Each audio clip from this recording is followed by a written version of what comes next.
Good morning, Agnis. Almost there. Good morning, Agnis. Hey, good morning. How are you doing? Doing good. It's been Long time no see. quite a month. All right, time flies. Yeah. So how is the new job? Oh, it's going well. I mean, it's not only about the novelty, which has always been emphasized in the research studies that people always have more empowerment and encouragement and more excitement with the novelty effect.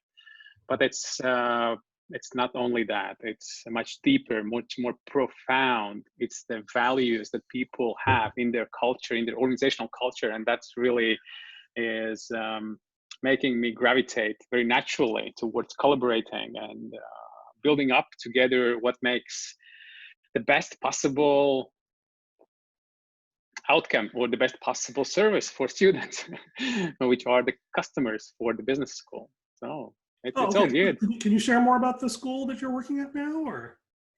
Yeah, it's EM Normandy, which stands for École de Management de Normandie. Translation would be Normandy Business School. Okay, so this is in And north of France? yes, that's the region which is northwest from Paris. Okay. And it's really reachable. It's not far. And that's the region which is at the English Channel, which is La Manche. And not the very west. The very west is Bretagne, which is Brittany. But then before that is Normandy. Normandy is very famous for the cheese and for cider and for Calvados. And here it's famous for the D-Day landings. As well. Depends on, yes, what you are into. either food or history. Yeah. Right, it is. And well, it's has a long history in France and also in Europe as a business school, one of the first. So it's from 1871. Wow. And they had this long journey of evolution and some mergers and acquisitions. And now they have 5 campuses. 2 main campuses are in Normandy. So the 2 largest cities, Le Havre and Caen. And then the 3rd campus is in Paris, and I'm associated with the Paris campus. Okay. And then they have two so you're not two moving. tiny. I'm not moving. No. And there are 2 tiny campuses, but they are with a great potential. One is in Oxford, the United Kingdom, and the other one is in Dublin, Ireland. And originally they were interviewing me for the Oxford, but then because of Brexit, because of COVID, I just, they proposed me, we really like you, but let's just stay for a while in Paris and then we'll see how the things go. So how is Paris? Are you literally staying home, or are things opening up there? Things have been up and up in June, around a month ago. And what does it mean? We can observe human nature in action. That means that people are feeling like everything is back to normal. So they act like before. So they go out to restaurants, to parks, to meet other people, and without any major concerns about what just happened or what is actually happening. Have you heard the phrase, the prevention paradox? No, what's that? It was, I was listening to a podcast about this. Apparently it's a well-studied effect that when there's an impending disaster, if it doesn't happen exactly as people thought it would, they either assume A, it was never a threat at all, or B, it has been solved and we never need to think about it again. Oh, interesting. The successful intervention actually makes people ignore the threat. Whereas, for example, if we, like in New York, I don't think in New York, they're going back to business as usual because they had this traumatic event. Right. Weirdly, right? So in some ways, I think the reason it's a paradox is in some ways, if you're too good at prevention, you screw up the cure. It's better, it would, in retrospect, from a purely utilitarian perspective, it would have been better to have done a crappy job the first time around. So people got just enough traumatized that they would say, okay, we're not going to do that again. Even though the political cost would have been extraordinary, or at least the conception of it was. So anyway, we're experiencing the same thing here. What's the name of the paradox? The prevention paradox. I'll try and Google it. Oh, prevention paradox. Yeah. Yes. So if it's overdone, so people don't have any taste, so they didn't have this kind of a tasting experience like in the supermarket. If you haven't had a taste of that ice cream, you kind of believe it's as similar as the previous, or it's just very appealing on the cover. But then once you get it and you don't like it, then you don't want to purchase it anymore. Yeah. Well, right. Yeah. So how the things are on your end? It's good. I'm, in some sense, very little has changed for us. We did take a week off of vacation during the thaw, and that was good. We did have a cough when we came back, so we were all in lockdown for a few days until we got the test back that were COVID negative. So in some ways, that was our little taste of trauma, in the sense that whether or not we're actually worried about getting COVID, we actually are worried about getting sick because my wife is a doctor. And if she's sick, it's hugely disruptive. She has to self-quarantine and she has to take time off of work and all these things. And so we have a little bit of trauma that means that we are extremely reluctant to do things that are going to have to cause us to go back to that trauma. And so it's interesting. There's a weird sense in which this is empowering, right? If you're trying to save society, it is so big, right, that it's really hard to wrap your head around it. But and even if you're just trying to save yourself from dying from COVID, that's really hard. But if we're saying, okay, we're trying to avoid the inconvenience of my wife having to reschedule her entire week, that actually helps. And perversely, one thing you hear out and on throughout the positive stories of COVID is that people who see a sense of meaning and control during the crisis do way better emotionally, even if it's from facing really horrific, painful facts and experiences.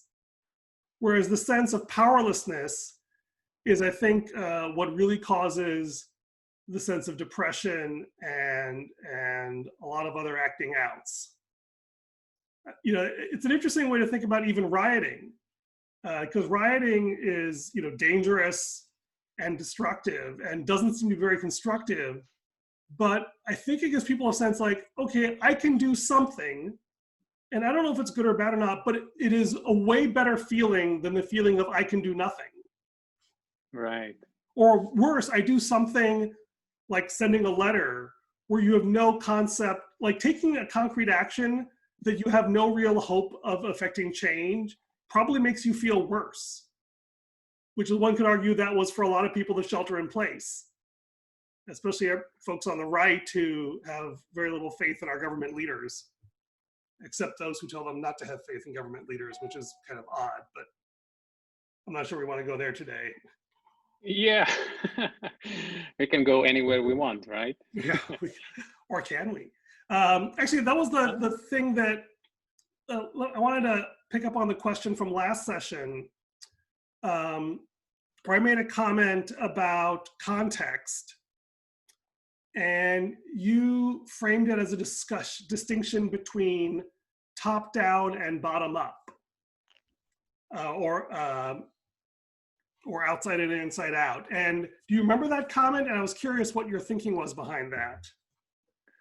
I don't remember, very frankly with you. So if you have any other details or any kind Sure. of, So the context is that your model of transformation, I think you described it as sort of an inside out model, that people have an intrinsic level of desire that's relatively slowly varying.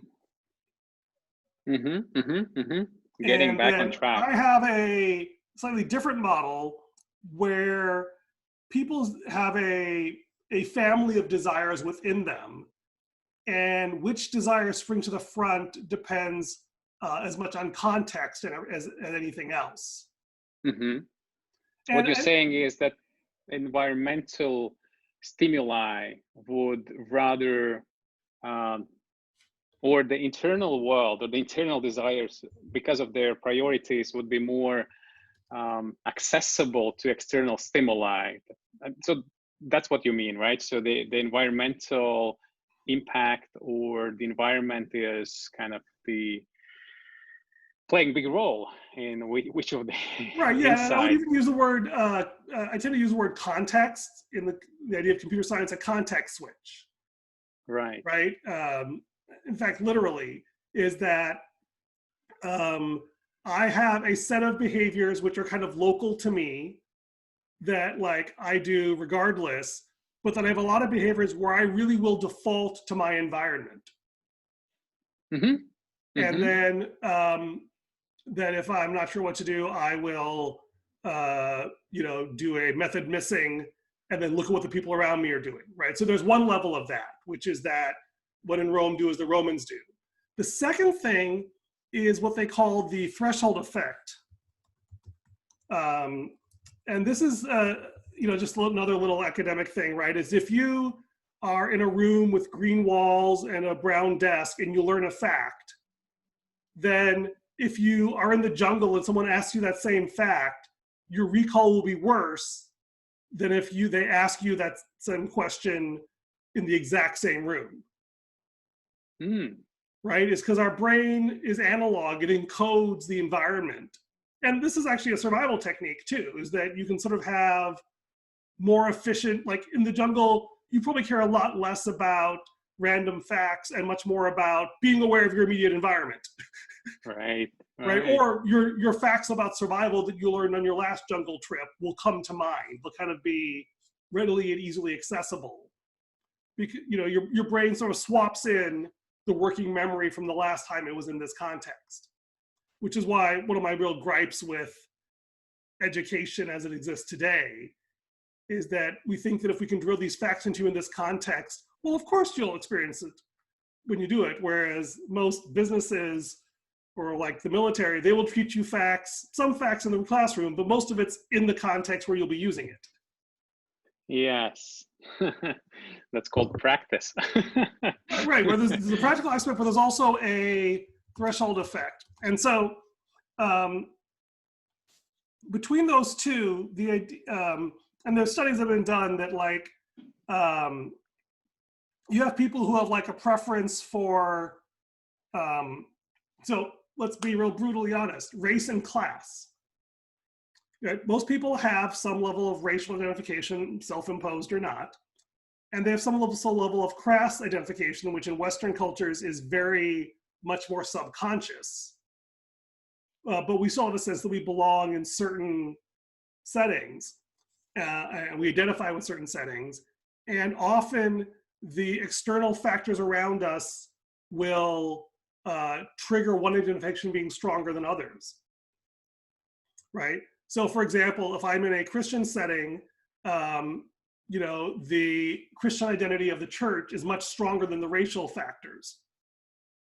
Whereas if I'm, walking down a city street at a dark night, because the markers are less obvious, of course. But like if I was walking down a street in Bombay and I met some people, I would probably want to de-emphasize my American identity and emphasize my Indian identity. And there's more subtle versions of this. And they do studies with like sports teams and like sports teams versus beer drinking, right? And you can see that based on the context around you, different facets surface. And so the interesting hypothesis behind that is that in some ways that's what you're doing, is that you're creating a local context where the people who are engaging in the positive behavior are more visible and more immediate and more top of mind, so that the desire of your yellow people, the people who are kind of on the fence, that desire to identify with that group is stronger and more top of mind. And therefore, they are willing, that overrides all the other laziness or large-scale social conformance effects.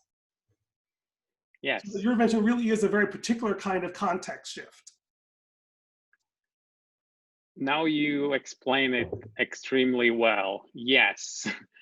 And why it's so important, why the environmental feedback about the similar other people in the context is so important, because we know that in evolution, it was always very beneficial. So you would be fitting within the context. And usually that was the environment, and that was the social context, how the Homo sapiens were collaborating to survive. So therefore, by using the same deep understanding of the social richness in our understanding, in the social fabric, and then using technologies to reflect in the right time with the right way, so that people would associate that reflection would be contextualizing the information about others, and that would helping people to making the choice. Because of course, internally, there are these all of the desires, all of the dreams, all of the simple, tiny stimuli every single moment. But then if we have this environmental, urban, and possibly technologically advanced ways to help people to contextualize and to match with where they want to go or desire to go, then that's how it works. And this is what I've been speaking for the last years. And maybe one thing, coming back to inner out or outer in, I really believe that if people say they want to change, and usually they do it on January 1st, but then people also do it at different other times, it's really about kind of tells from the very deep knowledge, and not from the consciousness, or not from the rational part of the brain, but from the really deep layers of our human nature. There is something signaling, like if the people are overweight, or people are having bad habits of eating, or people are having smoking habits, there is all of these signals coming through. And then when people get those signals into their rational part of the brain, and then they get them into their conscious awareness, then they start to reconsider. And this is where the first insights, the first tiny moments appear, when people would be willing to reconsider, oh, maybe from this year I will stop doing this bad habit. So that's one thing. So there's internal competition about which desires will prevail. And those will be in the constant competition, because every day we make thousands of decisions, and every new opportunity, every new context change will provoke us to possibly give up one of the previous choices. Therefore, if that inner competition is difficult, inner competition about desires and the stimuli is overwhelming, then by the external context that provides more insights and help to stick with your desired changes is the winning strategy. And that's why I'm speaking about that. It's really helping to get the easier decision in the decision making, to get help for that, and so the decisions would be made a little bit more, let's say, easier to make. Yeah, it's interesting. Are you familiar with the phrase "society of mind"? No. I think it was Marvin Minsky, one of these early computer scientists, with this idea that assimilating the brain as these little family of competing agents that want different things. And that, yeah, I think because of this idea that the same techniques used to analyze a population of human beings in an organization, you can kind of use to have these population of ideas and beliefs and desires in your brain. And literally, very interesting.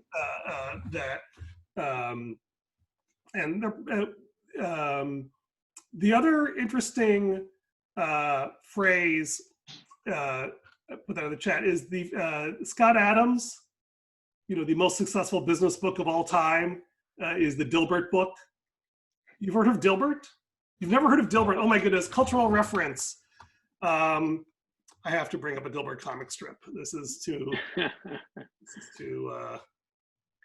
I have very interesting school way. Professor. This is going to be.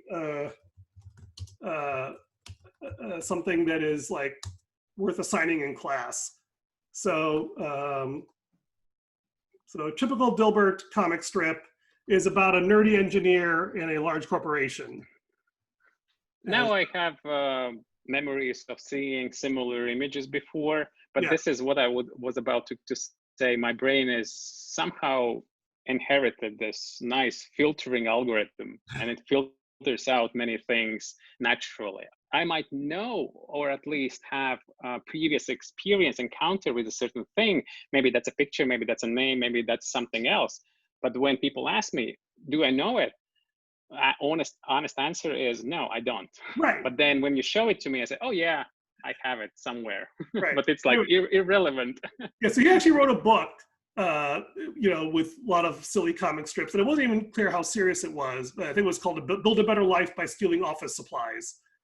But he actually does talk about, you know, some of the inanity and insanity that goes on in corporate America, and it was sort of more of a humor book than a business book. But it sold a bazillion copies and therefore became the best-selling business book of all time because it was categorized that way. But that was just the backstory. He's been a phenomenally successful entrepreneur. You know, going from comic strips to books, for example, was an interesting pivot. But one of his philosophies, which I posted a link to the Medium article in the chat, is that goals are for losers and systems are for winners. And the idea is that it's kind of the same idea of a context. So he talks about when he wants to lose weight, he doesn't set a goal for how much weight or if he has a goal to exercise, he doesn't set a goal for how much he's going to exercise. What he does, he has a system, which is that every day he gets up in the morning at a certain fixed time, he puts on his exercise clothes, and he drives to the gym. And if he doesn't feel like exercising, he doesn't exercise. If he's sick or he's tired or whatever, he won't exercise. But his system is success is always putting himself in the context of being dressed and ready at the gym. So that he has no good excuses. If he has a good reason, he won't.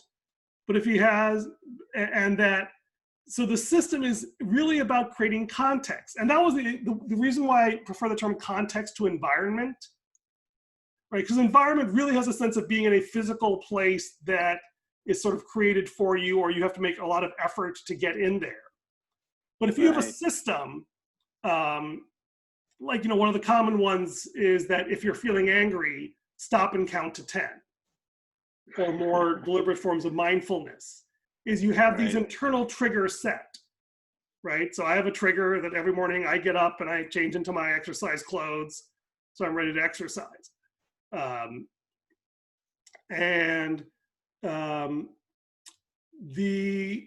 two interesting things about this. One is that if you can train people to have the right systems, then they can be change agents in hostile environments, right? And that's, you know, one theory what education is supposed to be, or religious practices, or business ethics, that if you can give people the right internal system and internal code, then they'll act the right, like parenting, right? You want your kids to have the code that they will do the right thing, even if their friends are doing the wrong or stupid things. Yes. One of the things that, and historically, there has not been a great deal of success in that. College is interesting in that, in both good and bad ways, it is a radical context shift for people. And so they learn many good habits. A lot of people, I sometimes make the claim that the real purpose of college is to enculturate our best and brightest into the values of the ruling class. But then, you know, parents often worry about the bad habits they get in college. But the interesting question is, you know, I wonder if one of the reasons our parenting interventions are so bad, or is that in the context of the home, they actually, the kids really do believe us. But once they leave the home context, it is irrational for them to cling to that context. I think, yes, the perspective about context, and maybe to kind of match the keywords that you use and I use, I use the keyword environment to describe exterior of the person, which Hmm. then matches very well with the context. Why I'm speaking about that is because the rest is internal. So interior, which is the thoughts and also the behaviors, they're still in the body, and then they can be observed into the context, but still those are the two parts that are the main building blocks when we speak about humans. So attitude, which is invisible, which is in the brain, and then behavior, which is the body and which is observable. But then the rest is exterior, and then it's all about the context. It's the context where the behavior is happening or not happening. And then the most interesting part is this relationship between the interior and the exterior. So therefore, if we look at the example of how kids grow up, and then they have this home context, and then they live somewhere else, they have a different context.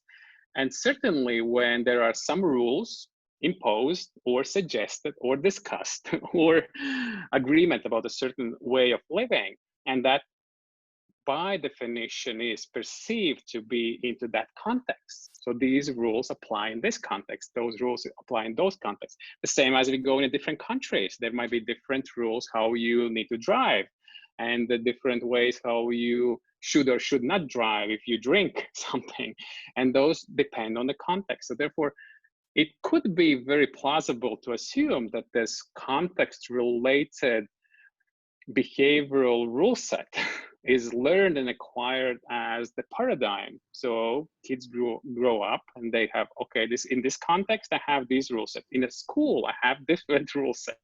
Right. On the streets, I have a different rule set. And so I think the next level is when we get to the more aware consciousness and our brains are more developed and we become adults, then how we master this interrelationship between the interior, which was in the smaller kid was all about, oh, I want this, I want that, I want this, and I want that, and all the exterior stimuli in the context was like grabbing the attention.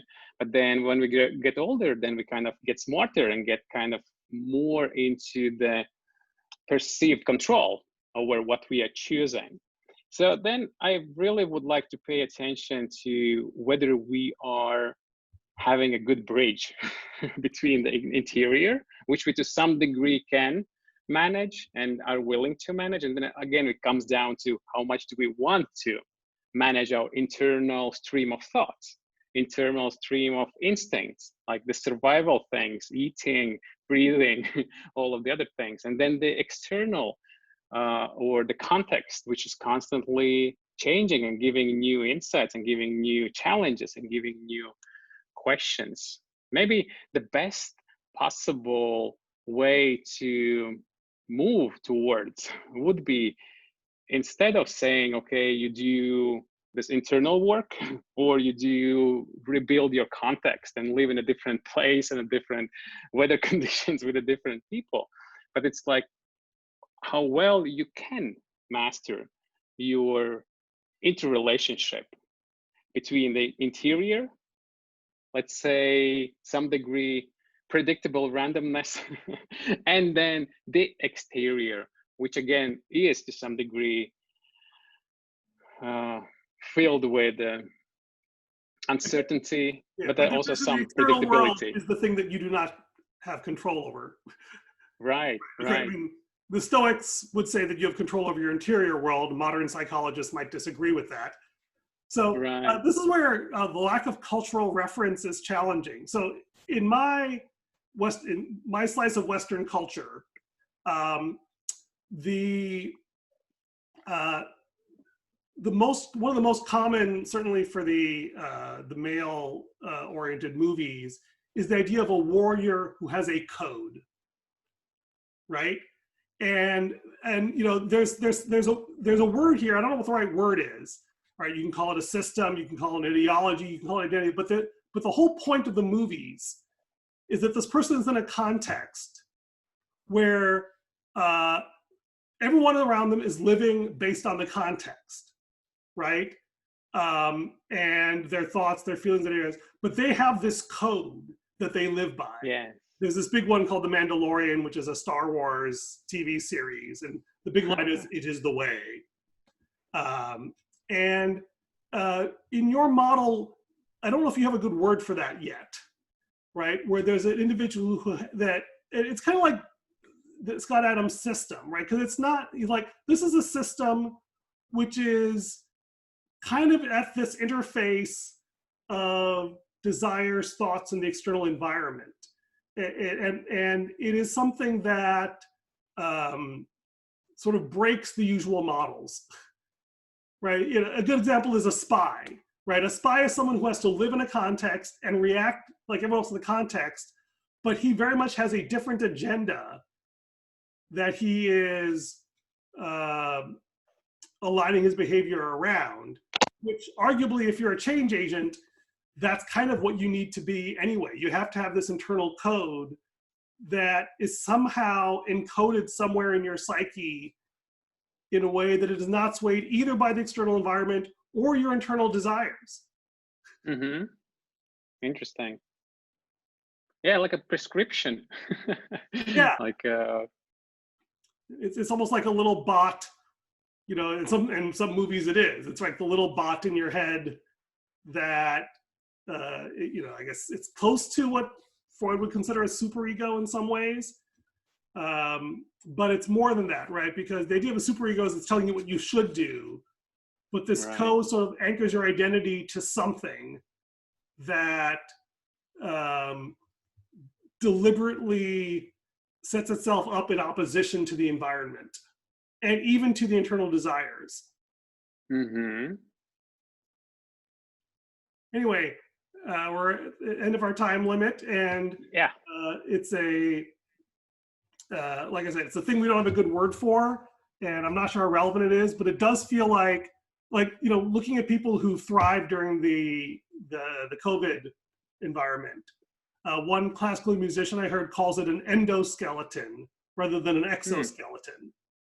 People who have a good endoskeleton because they've been like practicing music or they've been through a rigorous academic program, they are not dependent on their external environment to tell them how to self-regulate or self-care. They've built up this muscle, this code that says, well, whatever context I'm in, this is who I am, and therefore I will impose structure on my environment, even if my environment is not imposing it on me. So it kind of summarizes as the strength comes from the context independent, whatever. Something that's like inner. Yeah. There's a, well, I would describe it as a context that is independent of the external environment. That's why I'm trying to split those terms. Yeah. Because really, ultimately everything we experience is subjective, right? And how I perceive the external environment is highly dependent on my culture and my emotional state. And therefore, it's really the internal perceived context. And some people have such a strong code inside that they can, just like, a disaster response professional, when he's dropped into a physically threatening environment, would interpret it completely differently than a random. Yesterday I watched a YouTube video where there was this former US person responsible for the military and defense, or the advisor to the president. And she said that for these people, like you just mentioned, it's about when people have the internal context-driven inner models or identities. She used the word compartmentalized identity? Yes, that's the word. Say it again, please. Compartmentalized identity. Yeah, compartmentalized. Yes. That's okay. That's a difficult one for me today. Compartment. Okay, I will try it next time. Compartmental? Compartment. Compartment. Yeah. Compartmentalize. All right, good one for me for my brain. It's such about because it's partmentalized. Yes, compartmentalized. Yes, and then people need to compartmentalize, and then when they have too much of the compartmentalization in their lives. So that's somewhat relates to what you just described. So if the people are ready, there's operation models for a different context. That's like, sounds like the people compartmentalize themselves, and they are much more invincible when they get into these situations. They just, okay, I switch on to this mode, I switch on to that mode, I put into the practice that mode. That can be more efficient and can also come with a deep loss of integrity. Oh, yes, yes, yes. That was the same thing that she said in the video. When it's too far apart, too compartmentalized, then it might have some psychological backfires. Yeah, interesting. All right, well, that's a good insight to drop off. Yeah. If you want to come, when you feel like practicing your pronunciation of the word compartmentalized, we can schedule another one. Yes, let's do that. Let's just schedule, separately, because there are vacation time coming up as well. So let's keep in touch and see you next time. If you find any good YouTube videos, just drop them on the chat and we'll see if something sparks a conversation. All right. Sounds great. My favorite Dilbert comic strip. Thank you. Bye. All right. Take care. Bye.